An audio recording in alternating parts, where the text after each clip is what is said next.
أعوذ بالله من الشيطان الرجيم، بسم الله الرحمن الرحيم، والصلاة والسلام على أشرف المرسلين. أعزائي طلاب وطالبات الصف الأول الإعدادي، السلام عليكم ورحمة الله وبركاته، كل عام وأنتم بخير. هنكمل باقي الدرس الأول.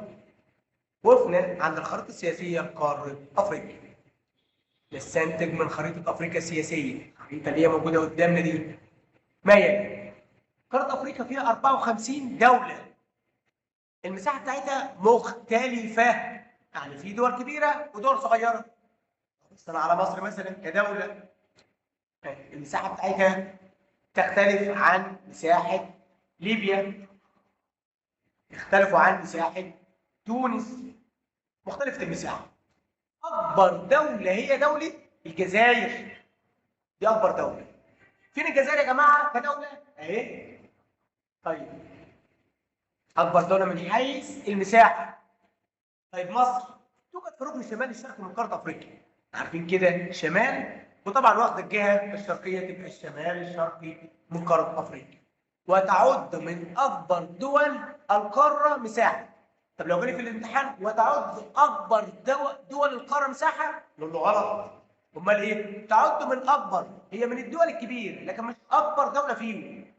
في أفريقيا فيها 10 دول عربية، كنا واخدينها السنة اللي فاتت، انتوا في سنة 6 تفتكروهم: مصر، السودان، وعندي ليبيا، تونس، الجزائر، المغرب، موريتانيا، جيبوتي، الصومال، ثم جزر القمر. فين؟ في الجنوب، في المحيط الهادي، جنوب جزيرة عرب الاستوائي. هل تتنوع قارة أفريقيا إلى في دول ساحلية ودول حبيسة؟ من اسمها دول ساحلية تبقى تطل على ساحل، يا إما ساحل بحر زي البحر المتوسط، يا إما ساحل محيط زي المحيط الأطلنطي، أو ساحل البحر الأحمر، أو ساحل المحيط الهندي. طيب يا ترى لو احنا بنتكلم عن الدول، أول حاجة هنلاقي في دول ساحلية، بعدين دول حبيسة. دول ساحلية تطل على بحار أو محيطات. طيب الدول الساحلية اللي بتطل على بحار أو محيطات، اللي هو ملونة باللون الأصفر الفاتح ده، أو اللون الأبيض، ما بين الأبيض والأصفر. الدول الحبيسة لا تطل على مسطحات مائية، لا بحار أو محيطات. ودي الدول الأخضر الغامق. ودي يعني ايه حبيسه؟ يعني لا تطل على بحار او محيطات، ما جراش ميه. امال عشان توصل للمحيط الهندي او المحيط الاطلنطي او البحر الاحمر او البحر المتوسط لابد ان تمر على دوله اخرى. طيب العلاقات المصريه ما بين مصر وافريقيا. تعد مصر من اهم واكبر دول القاره، وبتبذل جهود مكثفه لتعمير عشان تعمر العلاقات المصريه. ازاي؟ العلاقات المصريه الافريقيه عشان تحقق التنميه المستدامه. طيب عندي اول نقطه: تم انتخاب مصر لرئاسه الاتحاد الافريقي، رئيس الاتحاد الافريقي سنه 2019 دفعت الرئيس عبد الفتاح السيسي. يقول: ما النتيجه المترتبه على ذلك؟ ادى ذلك الى وجود فرص قويه لتعميق دور مصر الريادي في قاره افريقيا، وتدعيم علاقاتها مع دول وشعوب القاره الافريقيه. يعني لما مصر مسكت الاتحاد الافريقي رئيسا ليه، بقى في فرصه عشان تعمق دور مصر الريادي في قاره افريقيا وتدعم علاقاتها مع شعوب القاره. هنلاقي في معلومات اسرائيليه، ثم التدريب الثاني اللي بيتكلم عن بعض الاسئله. هنشوف الاسئله دي مع بعض. بقول لي اول نقطه: بدات رحله ارسال الملك نخاوي دوران حول افريقيا من المحيط الاطلنطي. طيب الملك نخاوي الثاني بدأ الدوران حول افريقيا منين؟ من المحيط الاطلنطي؟ قال له لا، وحاطط خط تحت المحيط الاطلنطي، تبقى البحر المتوسط.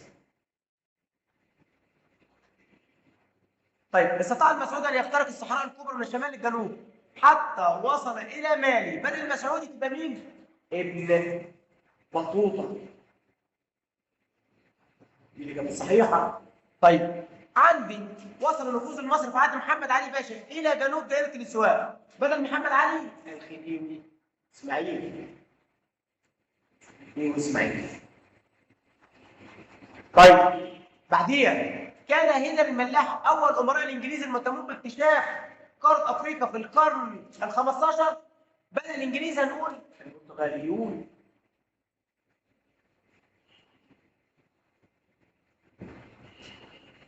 عندي دور الجغرافيين والرحالة عرف الكشوف الجغرافية لقارة أفريقيا. هتكلم عن دور ابن بطوطة واتكلم عن المسعودي.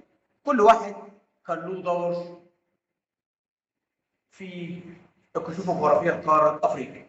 ابن بطوطة عندنا اخترق الصحراء الكبرى، وصل جنوب حتى وصل إلى مالي.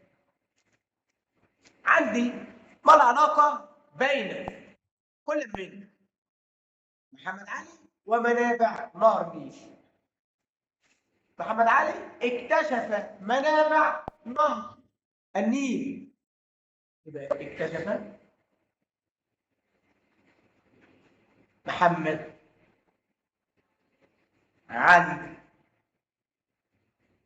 منابع نهر النيل. اكتشف محمد علي منابع نهر النيل ورسم خريطة لمنابع نهر النيل. المرة الطبيعية لقارة أفريقيا وأطماع الدول الأوروبية. غنى قارة أفريقيا بالموارد الطبيعية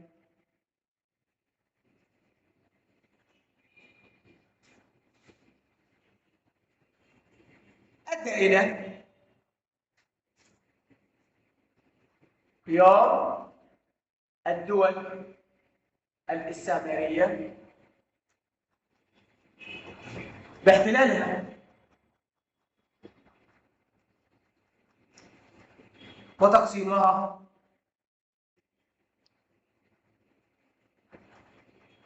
إلى دول مختلفة المساحة.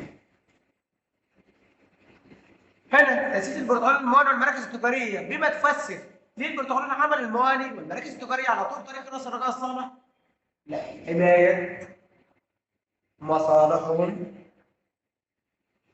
الاقتصادية.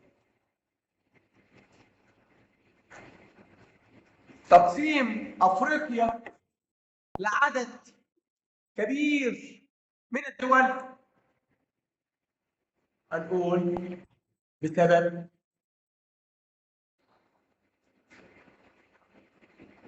الاستعمار الأوروبي أو الدول الاستعمارية التي قسمتها لدول مختلفة المساحة. حدد الأثر الناتج. كلمة الأثر الناتج هي بتساوي النتيجة المترتبة على انتخاب مصر لرئاسة الاتحاد الأفريقي. قلنا تحقيق تفاهم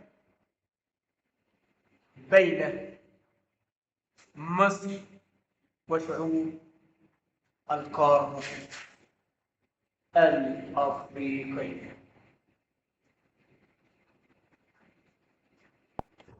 بكده نكون خلصنا الدرس الأول، وعندنا التدريبات نقدر نشوفها سواء تدريبات الكتاب المدرسي أو تدريبات بتاع كتاب الامتحان، وهتحلوها كلها. أي سؤال يقف قدامكم ابعتوه لي في التعليقات، وإن شاء الله بإذن الله نرد على كل الأسئلة. ما تنسوش أعزائي الطلاب الصف الأول الإعدادي بنين وبنات، نقدر نعمل لايف للقناة ونفعل الجرس ونشترك في القناة عشان يوصل لنا كل الفيديوهات. أي حاجة تقف قدامكم احنا نكون مع بعض إن شاء الله. السلام عليكم ورحمة الله.